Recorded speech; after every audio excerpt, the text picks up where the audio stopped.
बंद व्हायला पाहिजे अशी महत्त्वाची मागणी केली आहे। आयुक्तांनी देखील त्याच्यावर आजपासून कारवाईला सुरुवात होईल असं सांगितलंय। एकंदरीत काय सगळं सांगाल?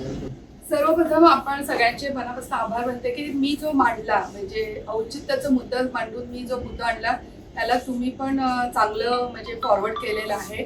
खरं ही मागणी माझी आजची नाही आहे, ह्याच्या आधी पण मी लक्षवेधी मांडलेली होती। पण पान गांजा जेव्हा मी 2019ला म्हणजे प्रभाग क्रमांक 5 मध्ये आणि तेव्हा तुम्हाला जर माहिती असेल की वसंत विहार सिद्धाचल ह्या मागच्या 1 वर्षापासून परत हे सगळं आणि आपण म्हणतो की ठाणे हे सुसंस्कृत, ठाण्याची ओळख आपली सुसंस्कृत ठाणे म्हणून आहे। पण आता ठाण्याची ओळख काय आहे? अनधिकृत टपऱ्या।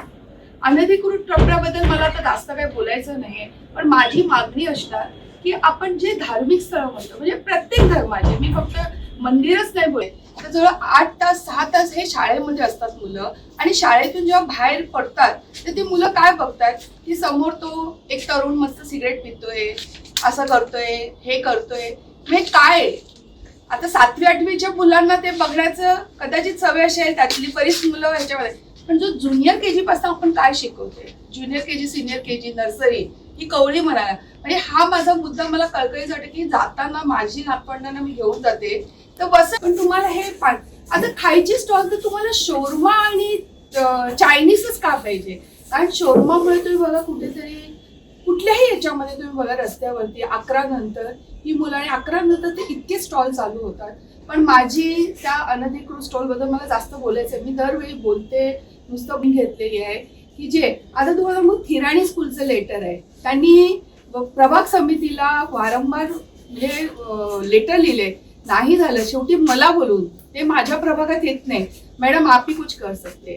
न्यू इंग्लिश स्कूल आहे, त्या शाळेचे पण 2-2 लेटर जर महापालिकेमध्ये येत आहे तर आपण एवढं नाही करू शकत? प्रत्येक तुम्ही शाळेचा आज सरस्वती स्कूलच्या बाहेर बघा, तेच का तुम्हाला मिळते? तिकडनंच तर ते सुरुवात होतं। म्हणजे पुढचं आपलं तरुण मंडळी काय असणार? मला नातवांनी एक दिवस दादी असूच आहे, हे काय आहे, ते काय आहे? आता मी त्याला चॉकलेट घ्यायच्या मध्ये तो चॉकलेट विचारलं त्यांनी, ते काय आहे, ते काय आहे त्याच्या हातामध्ये, काय त्याला समजून सांगू?